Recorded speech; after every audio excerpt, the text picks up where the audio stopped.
Buddy, it kind of had me nervous there for a second when I hit go and the camera shut off. It looked like everything's just going to stop on me, but no, I guess we're here. Um, Today is Monday afternoon, August 22nd, 2022. If you're following me on YouTube, Twitter, Facebook, or Twitch, you can thank Restream.io. Let's see if I go here yet. Restream.io. This is Scriptural Salvation Baptist Tabernacle. My name is Andy. Welcome to my living room. Sitting right in front of me, you have Paul. To my left, you have Ricky. Yo. There he is. Okay. Steve's also there. To my right, we have Grace. Hannah is... There's Hannah. You can see her hand waving. Off camera, you have Jacob. My wife, Liz, with baby Leah. And sweetheart Doggy. They're all here. Today, Jacob will have to leave partway through the service, so we'll try to get anything that he would have to do done first. So he's got a marching band rehearsal tonight. And what time is that? It's called marching band camp. It's not marching band. Okay. It's marching band with some points. We're probably going to let him go between 5:35 and 5:40. That should be good. Should be good. Oh, no, I mean 4:35. Yeah, so it starts at 5. 5:30. Okay. Everybody, come on now. Okay, start that. And we're going to dive right into our first song. Lord, I lift your name on high. This is one of those that it's going to play through the chorus a couple of times while we get the song going. So we'll change to play right away. yes. Hey, Okay. you want to sing this song? That's if he wants to.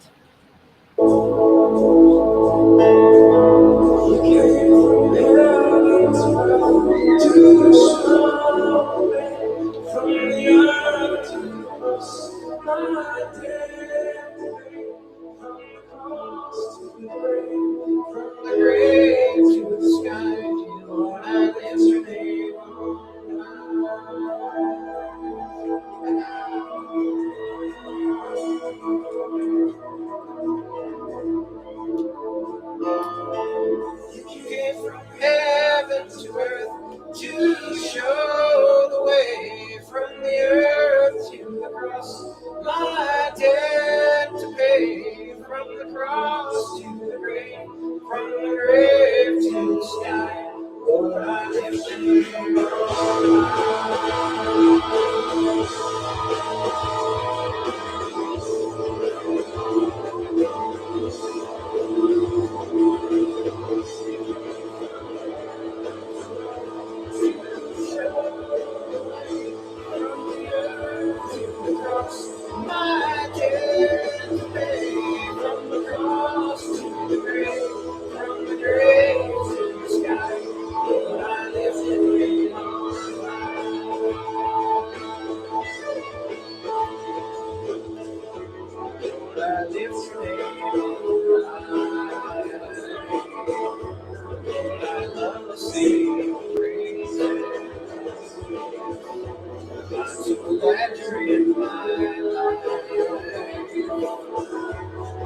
came from heaven to earth to show the way from the earth to the cross.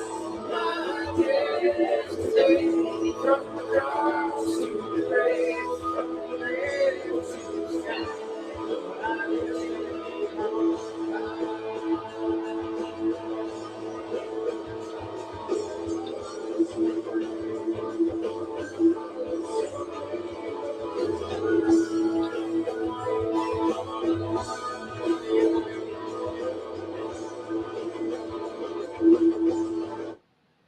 that just keeps going for another 2.5 minutes.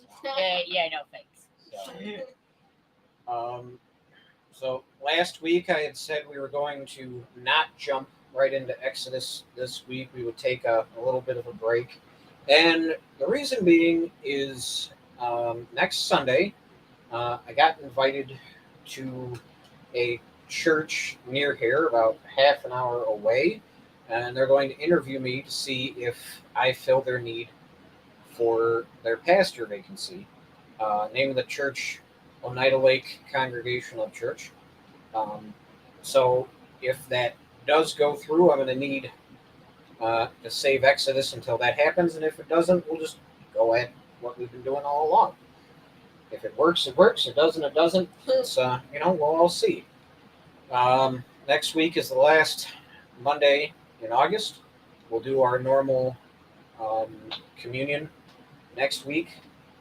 The Monday after that is Labor Day, so we're going to take a break from services that Monday.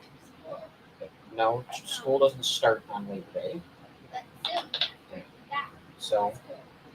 So in its place, instead of jumping right into the book of Exodus, we're going to be taking a side quest into what is a parable. A parable. A parable. Yes. Okay.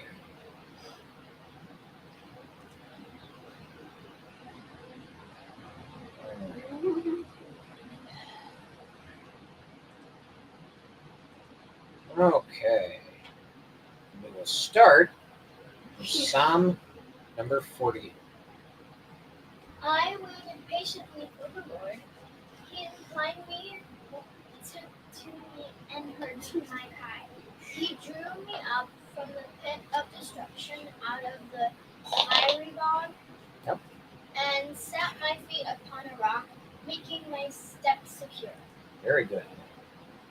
He put a new song in my mouth, a song of prayers to our God. Praise. Many will see and fear and put their trust in the Lord. Blessed is the man who makes the Lord his trust, who does not turn to the proud. Yep, turn to the proud. To those who go astray after a lie. I don't know how many times I have to reiterate it, but it's Oh, you have multiplied. Oh God, oh Lord, my God, your Wondrous deeds. wondrous deeds and your thoughts toward us. None can compare with you.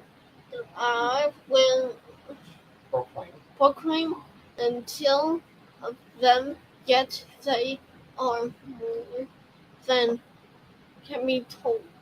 In sacrifice and offering, you have not delighted, but you have given me an open ear, burnt offering and sin offering. You have not we require. Yeah, very good. Then I said, Behold, I have come. In the scroll of the book it is written of me, I delight to do your will, O my God.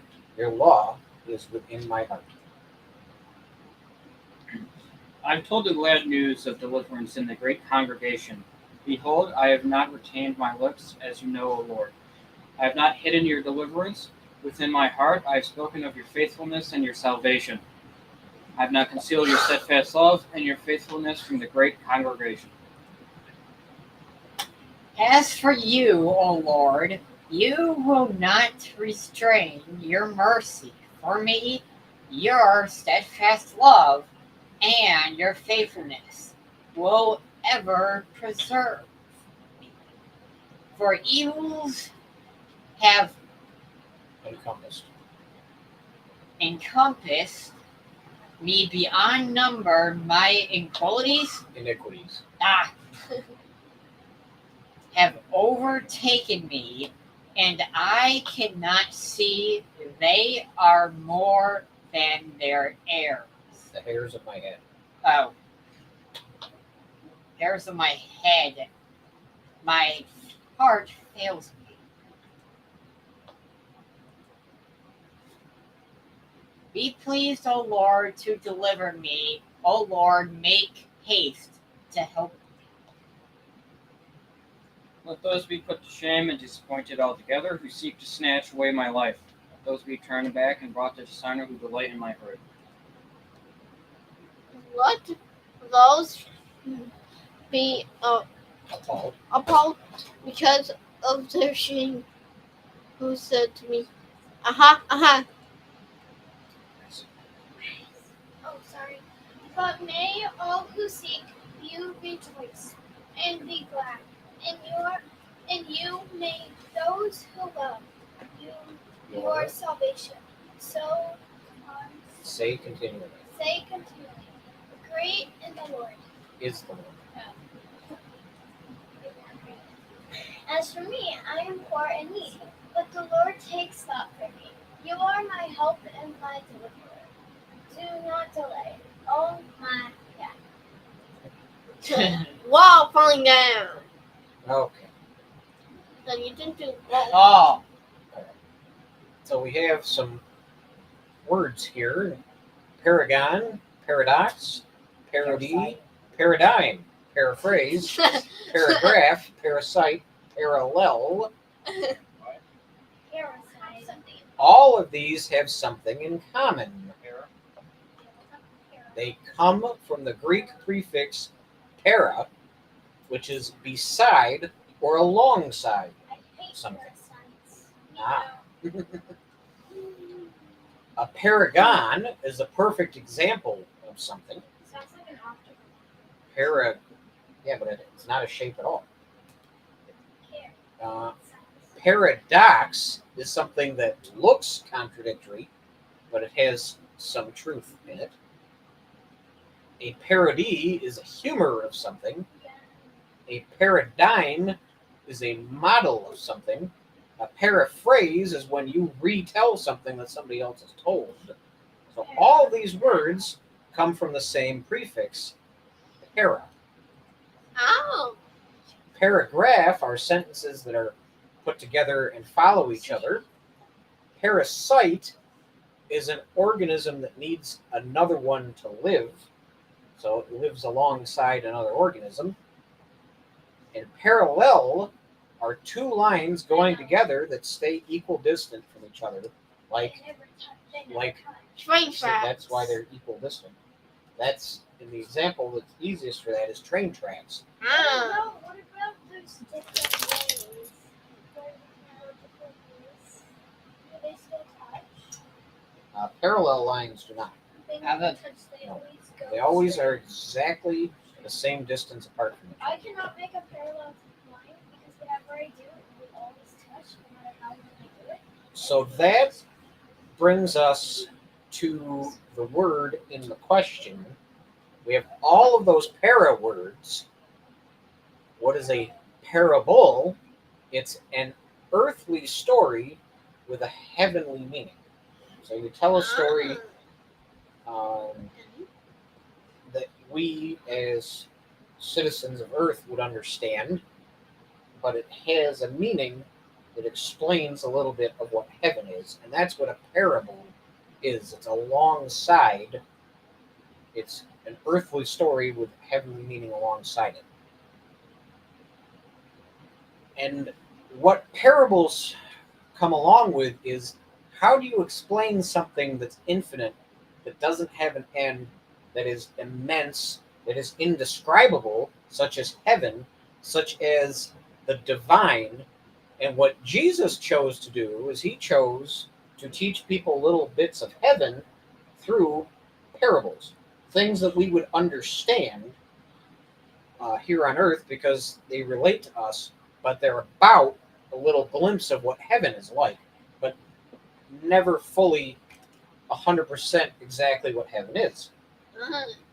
And there's a story told of 4 blind men that have never seen an elephant before, and they all walk up to different parts of the elephant, and the man in the front is holding, the blind guy in the front is holding the trunk, and he goes, "Oh, well, an elephant must be a snake because it's a long, snake-like thing." And the blind man on the side is feeling all around. He goes, "No, an elephant must be a wall because there's so much space here." And the blind man on the leg is feeling up and down the leg and goes, "No, an elephant's like a tree because it's a trunk." And there's a blind man in the back and he's holding on to the elephant's tail and goes, "No, an elephant's like a rope." Now, see, they all have little pieces of something, but you put them all together, you get a different perspective. And that's what parables help us do. We, as humans, can never understand exactly what heaven is like. We, as humans, are limited in what we can understand.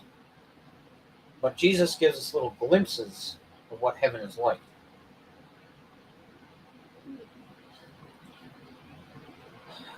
So for these Bible stories, we're not going to be able to use the reader, the narrator. So it's a different narrator? No, we're not going to be able to. Read it? Yay! Reading. Oh, why is it's going to be this? Can we take turns reading it? Hold on. I like Flash. Who? No, it was not supposed to be that. Okay. Now, I need you. No, what just happened?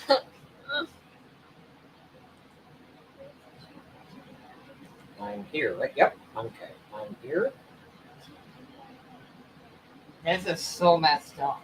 No, Richard. Um, So we're in here. Hold on. Is that what I'm? Aha! Darn it, Richard hit the button. Yay! Here we go again. Camera on. Okay.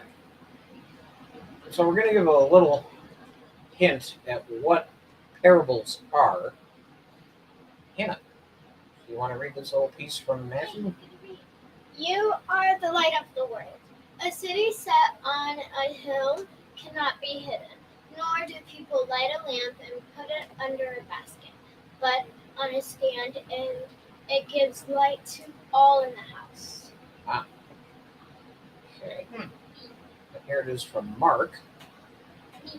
Go Is ahead. a lamp brought into be put under a blanket Basket. basket or under a bed, and not on a stand. For nothing is hidden except to be made Manifest. manifest, nor is anything secret except to come to light.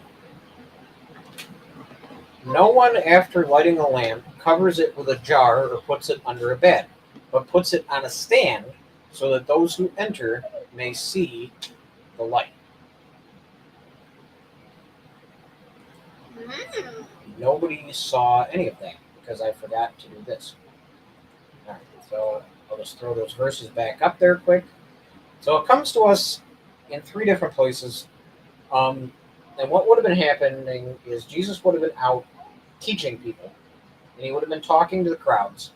And what the Gospels are is different books that record different things that Jesus did, and they're meant for different people. So in the book of Matthew, It talks about a city on a hill, and you are the light of the world.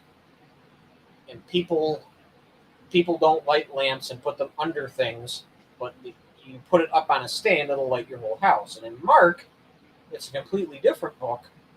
He's teaching, and he asks a question: you bring a lamp in the house and put it under the bed, but not on the stand, for nothing is hidden. And it's the same thing in Luke. No one, after lighting a lamp, covers it with a jar. So,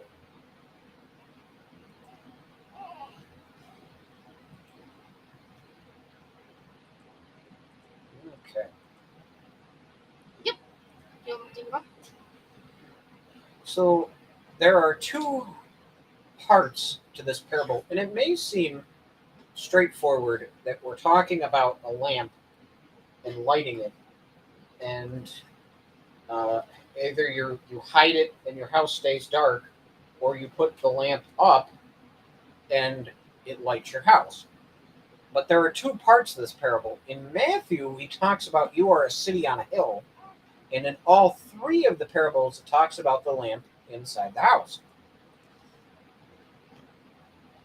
When you put the lamp in your house, you have it in there so you can see. And in the corners of our rooms, we have lamps, or they hang down from the ceiling in some places. But you put them in a place where they light enough so that you can see inside.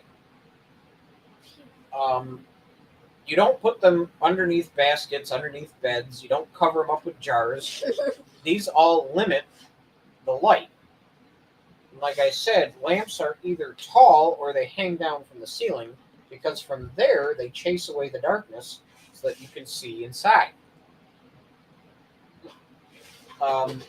What's interesting is in the book of Judges, Gideon, who is a general and a judge, wins a battle by them having attacking the enemy at night, having all of his army have lamps, covering the lamps with jars, and all at the same time they broke the jars so that the light all came at the same time, and it confused their enemies so that they thought there were more of them up there. So in Luke, it talks about, do you take your lamp and you cover it with a jar? No. It's making an allusion to Gideon. Sounds like it sounds like a I'm not saying he's a good actor. It sounds like When you hide light becomes useless. But here we're talking about specific light. It's a specific type of light. And normally in the Bible, when you come to words spoken directly by Jesus, it has them written out in red letters so that you know Jesus said it. But for some reason, with this background and red font, you are not able to read it. So right above, I says, imagine the red lettering below. Jesus says, you are the light of the world. A city set on a hill cannot be hidden. And what Jesus is talking about is, we find our spot, sit still. I'm sorry, Yeah. Dad. It's okay. Percy was warning about chicken What Jesus is talking about is believers. He's talking about everybody that believes in him is the light to the world. And that brings up sin. People living in sin are living in darkness. It's hard for them to see. They don't know that their life is bad. Whereas everybody that believes and has Jesus is the light to this darkness. We show them what they have in their lives, what they're missing. In John 8:12, Jesus says, I am the light of the world. So our light comes from Jesus. We are the light of the world because Jesus is the light of the world. We get everything that we know that we can pass on to others from Jesus. And Jesus tells us that here. When you have a city set up on a hill, it's visible so that everybody can see it. It's example setting. Everybody that lives in that city needs to set a good example because everybody else can see them. When you're a believer, you need to be a city on a hill, set a shining example for everybody because everybody's going to see you. Hi, little baby. Hi. Yeah. Ronald Reagan called the United States the shining city on a hill because he wanted the world to be able to look at the U.S. as the example for everybody. And that's how Jesus sees us as believers. We are the example. Be the example. Shine his light. Show everybody. It is not an example of we reflect Jesus' light like the sun and the moon. The moon reflects the light of the sun. We as believers have the light of Jesus in us. It is him through us. And what this parable here is saying, it's not about, you don't take your lamp and put it under the bed. It's go out there and show the world who Jesus is, be an example, and show everybody what it is to believe. And that's what this parable is about. That turned into a movie theater. I was waiting for that one. I knew it was coming. All right. We will take a minor detour into. So this next parable shows up in two different books of the Gospel that Jesus talked about. Once in Matthew and once in Luke. It's recorded there, him having taught it. Are the boys going to read this? Oh. Grace already read one, so. Oh, Yeah, I read one too, Hannah. Did you? I said Okay. me and Grace. all right, Paul. Everyone that who hears these words of mine and does them will be like a wise man who built his house on the rock, and rain fell, and the floods came, and the winds blew And beat on that house. and beat on that house, but it did not fall because it had been founded on the rock, and everyone who hears these words of mine and does not do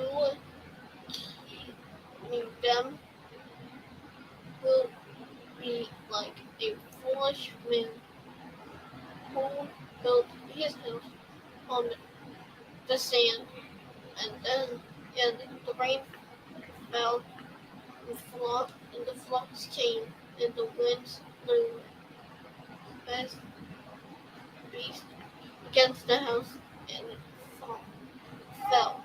Look, great was the fall of it. Okay. Ricky.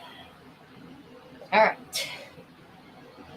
Everyone who comes to me and hears my words and does them, I will show you what he looks and what he is like.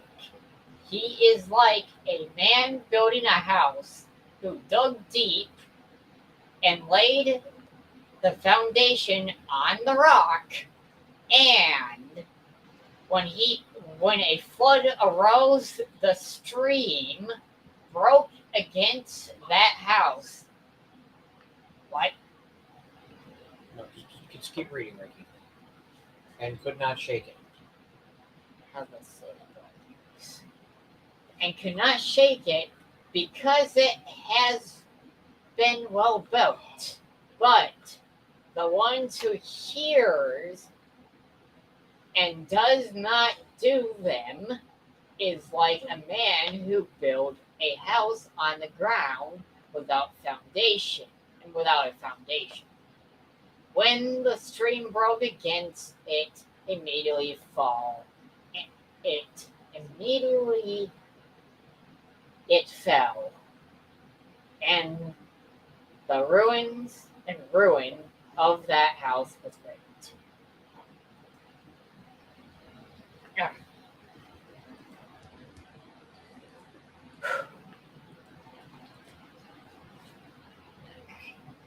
This story about building your house and finding rock or finding a foundation would have meant a lot to the Hebrew people living in the desert because you need a foundation for a house. Um, Not sand, because your house wouldn't be permanent if you just built it on sand, and there's a lot of sand in the desert.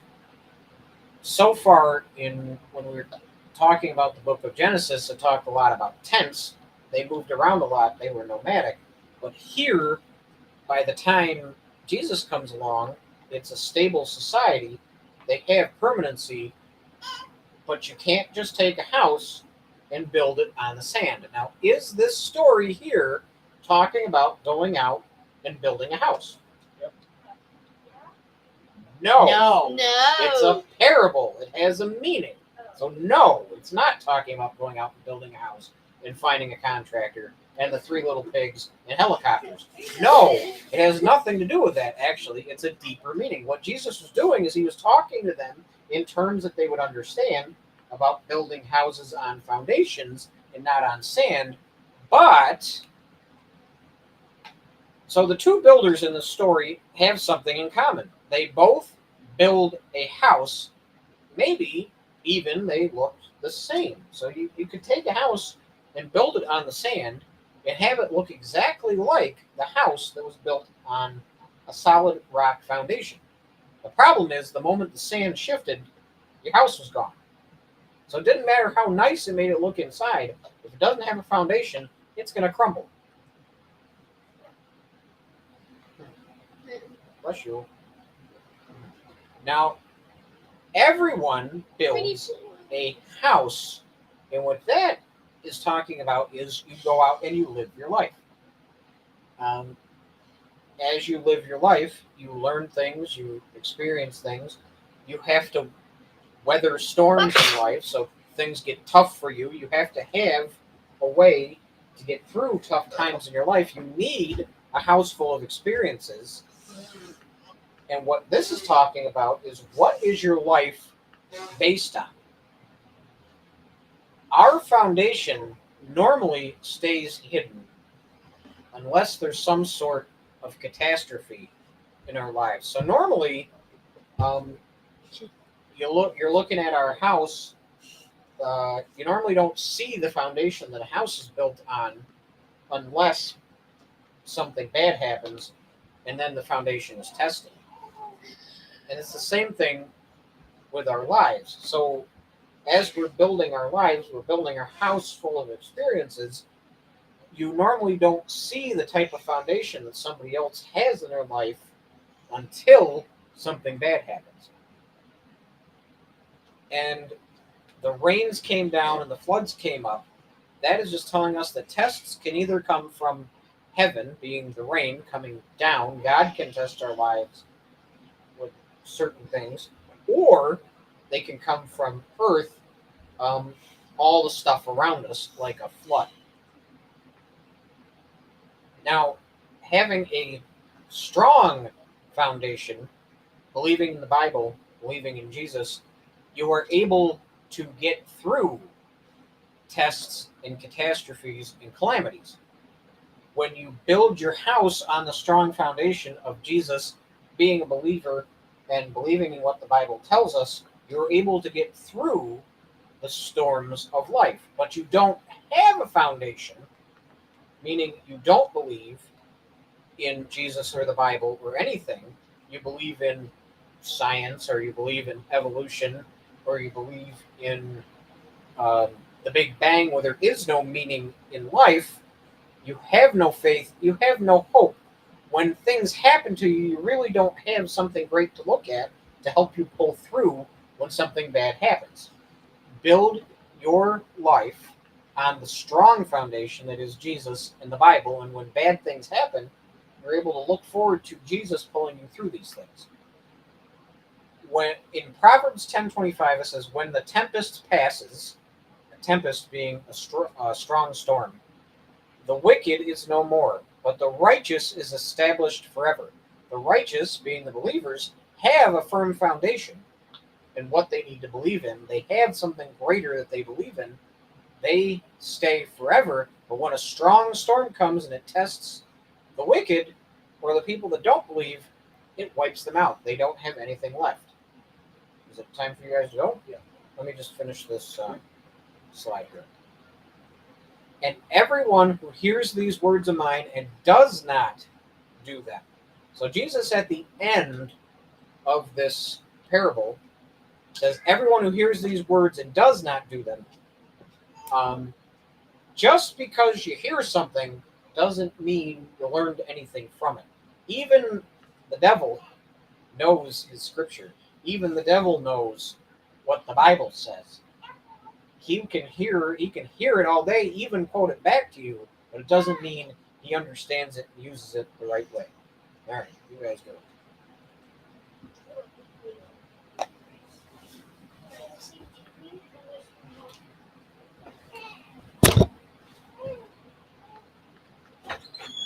There. Bye-bye, chicken.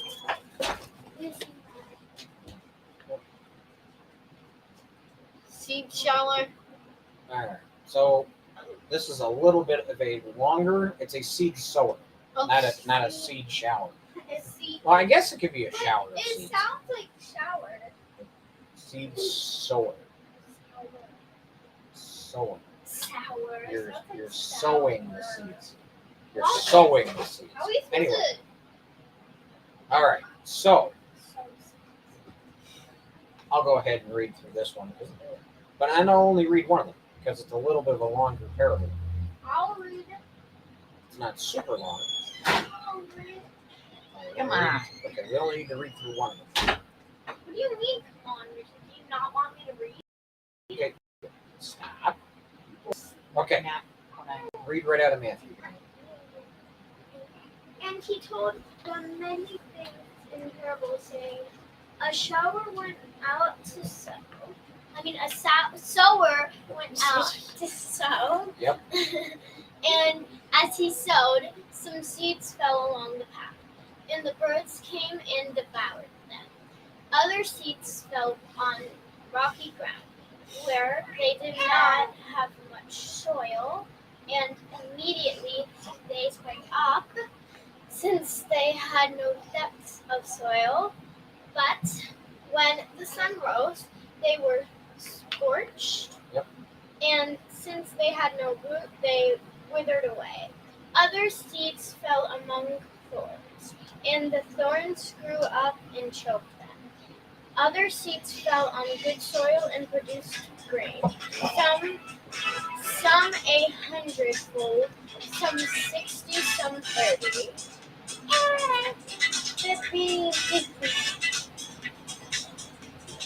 Yeah, I have that problem too.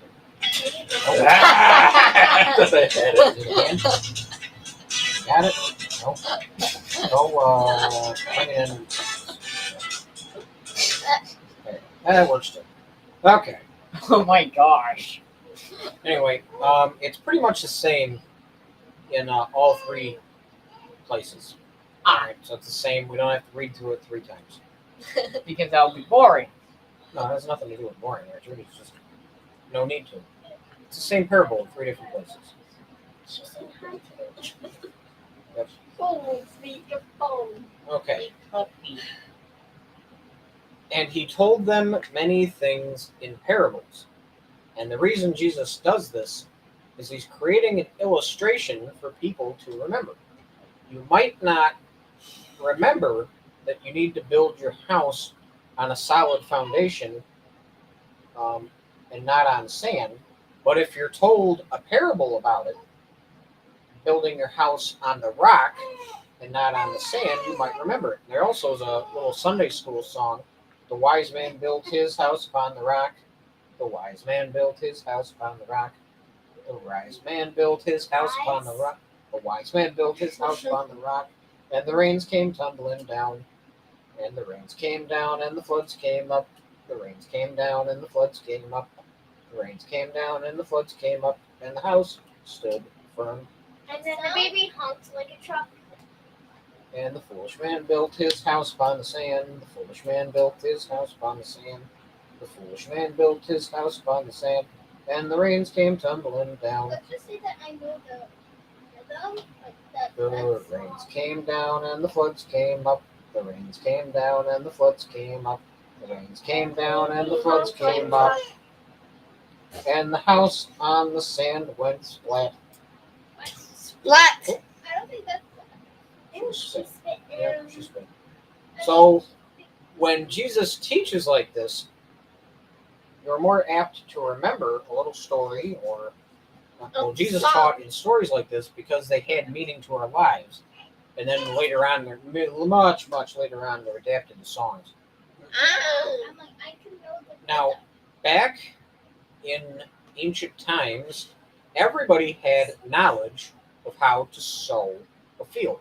This was the sow a field. This was common knowledge of the day. Everybody knew what you had to do to walk out, take seeds, and throw them around to sow your field. I think she ate some of me. And this is actually some people try to point out that no, you wouldn't go out there and try to throw all the seeds. You'd go out there and dig a trench and plant the seeds in them and cover them up. But actually, what they did was they took the seeds and they walked out and they threw them around and spread them before they plowed, and they went everywhere. So it was actually a very accurate picture of something that somebody would do if they were sowing a field. Now, what these seeds represent are the gospel, or the good news about Jesus. Some seeds fell along the path. They never found soil. Maybe people heard it, but they just ignore it. So as the gospel is out and it's being taught, people are going to hear it, but they're going to ignore it.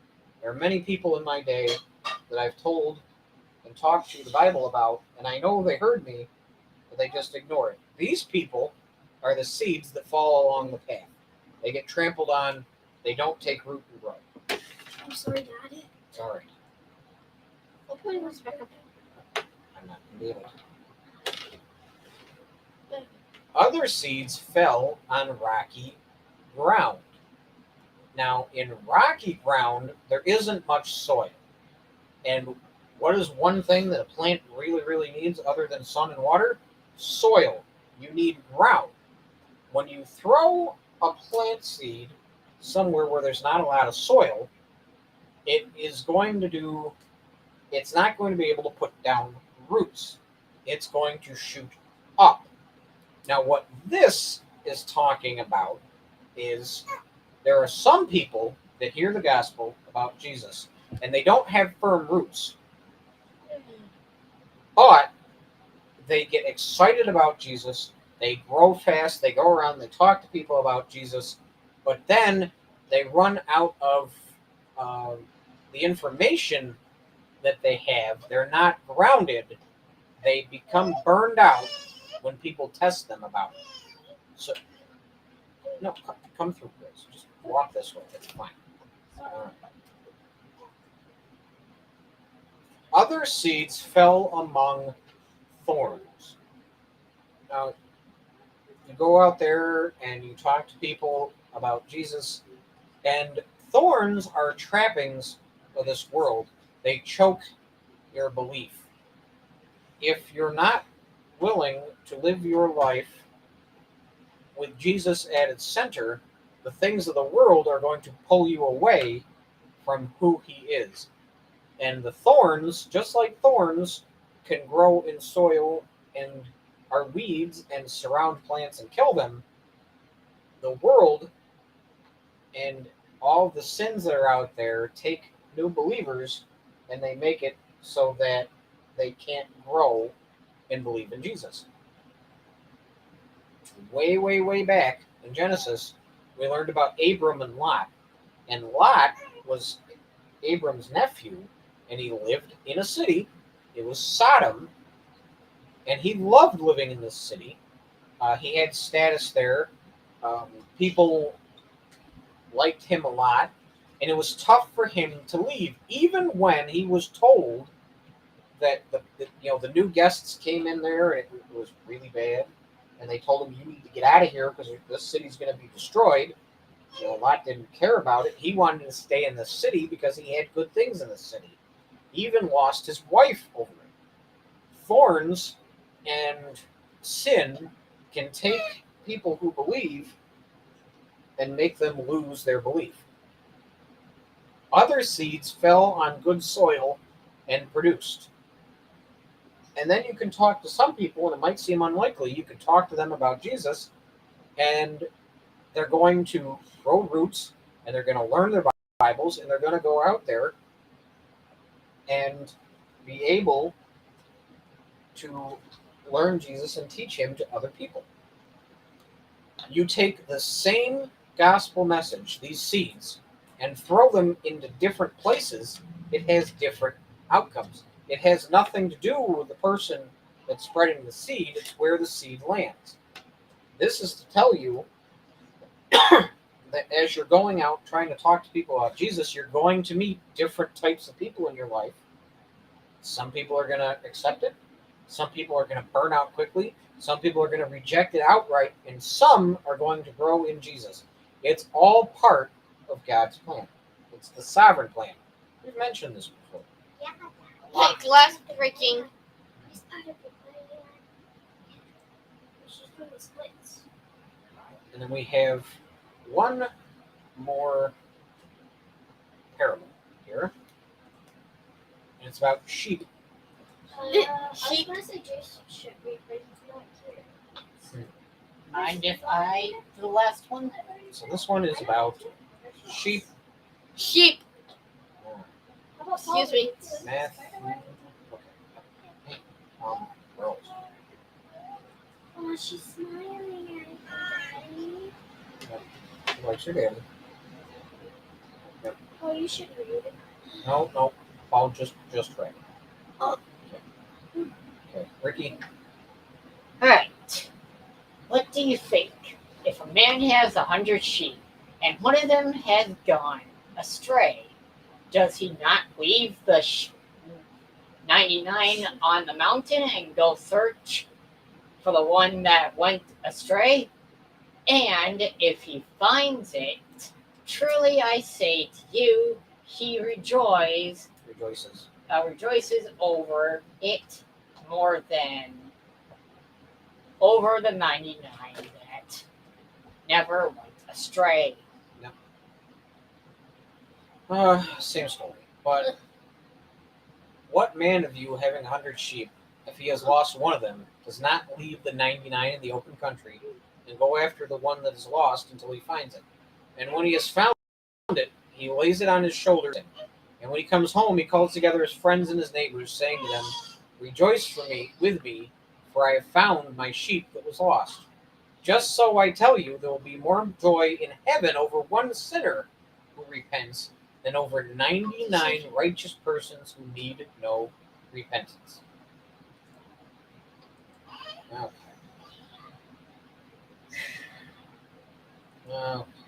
Learning about sheep. Sheep. Yeah. You're out shepherding 100 sheep. And in the Bible so far, we've come across that shepherding is a common theme. Shepherds are good, right? Abel, of the famous Cain and Abel, he was a shepherd. Jacob and Esau, Jacob was a shepherd. King David, who starts the kingdom of Israel and makes it great, he was a shepherd. So shepherding is very important to God because it's very representative of what his role as God is to us. Shepherds are not just sheep sitters. Wow, that is a tough one to. Shepherds love their sheep. Shepherds are not sheep shepherds. Yeah. Yeah. Wow, I'm gonna try not to write that like that next time. But what's not common knowledge is that a shepherd loves every one of his sheep because they mean a lot to him. They're his livelihood. They give him the wool. You get the milk from the sheep. They, they're your they're your special animals, your herd. What's also not common knowledge is that sheep know their master's voices. They know who is calling them, and each sheep has their own name, and they get to learn their own names. Sheep aren't exactly the brightest of all animals, but they do know their master's voice, and they know their individual name. When if you were to just hire just a random person to watch after your flock, they have no personal connection with this flock. So for them, watching over the sheep, it's not a sacrifice to them. He has no reason to care about all these sheep as the actual shepherd does. What, honey? Actually, What? can you hear me? Oh, the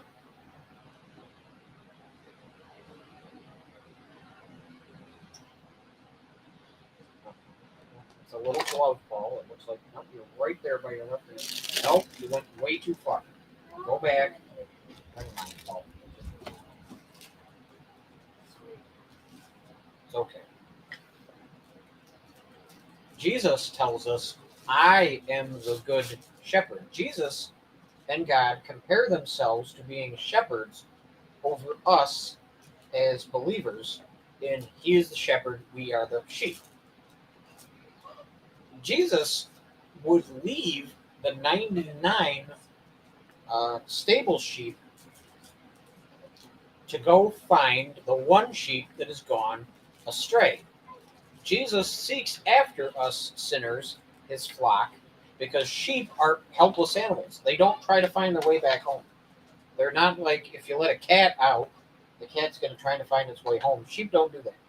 They constantly get themselves lost and they go astray. Like I said, sheep are fascinating animals. They're constantly getting lost, they're constantly straying. Jesus says, rejoice with me, for I found my sheep that was lost. He cares about the individual sheep of his flock, the individual sinner that's out there that needs to be brought to him.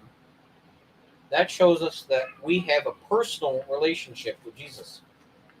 Rabbis taught that everybody needed to be righteous, to be perfect, to come in the right way, to not be a sinner, whereas Jesus says that we try to seek him out as sinners, and he will love us and try to find us.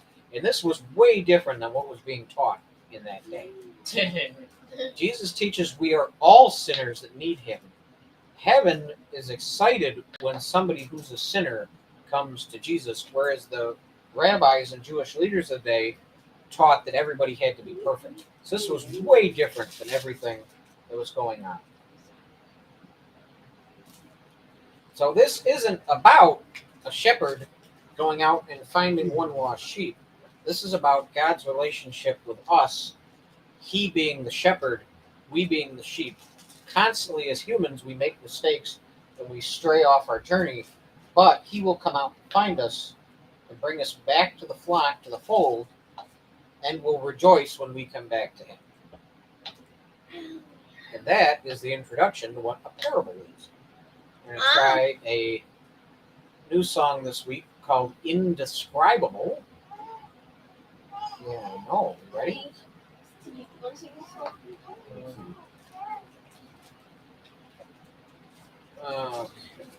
Okay.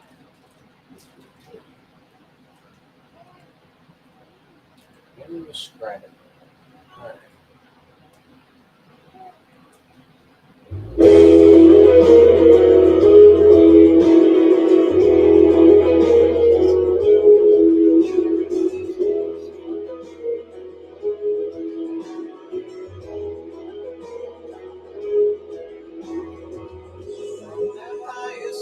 heights to the depths of the sea. Creation's revealing your majesty. From the colors of fall to the fragrance of spring, every creature unique in the song that it sings, all exclaiming, indescribable, uncontainable. You place the stars in the sky and you know them by name. You are amazing, God. All powerful, untamable, awestruck we fall to our knees as we humbly proclaim. You are amazing, God.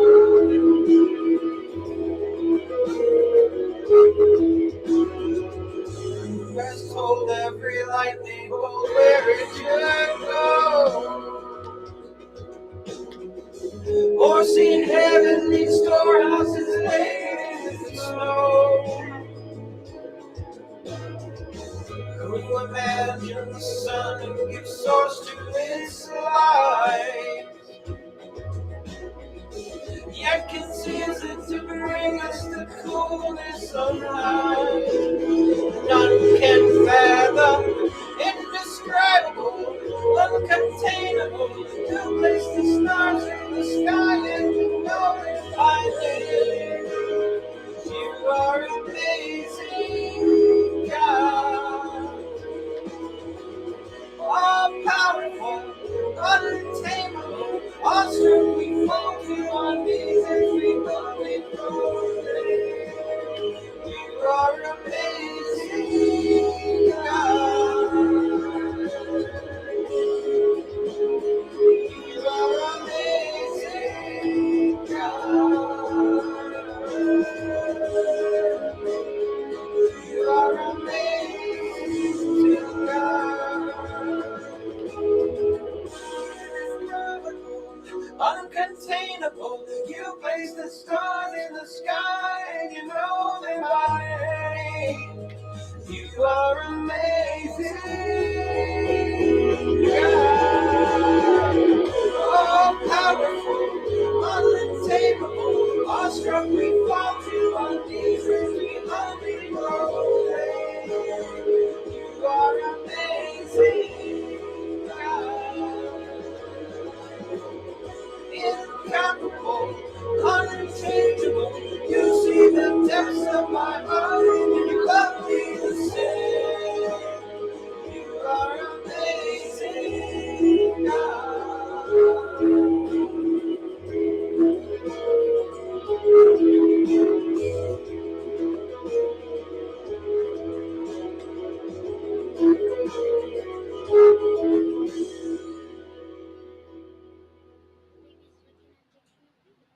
Yep. Well, everybody, thank you for joining us this week on our little detour and learning what a parable is. It was the way Jesus taught us things so that we had a way to describe the indescribable, to be able to understand a little bit of what Jesus had in his knowledge. Communion. Remember, next Sunday, the whole Kanaka family is going to be attending church at the United Lake Congregational Church. So that's Sunday morning at 9:30. Like I said, if the interview goes well and we go and we fill their need as pastor, that's great. We'll see you from there, and if not, we'll just continue on with how we go, and we'll decide how to continue from there. See you next Monday. It's last Monday of the month. We'll be doing communion, and it's also it's the 29th of August next month. So hope everybody has a great week. Goodbye.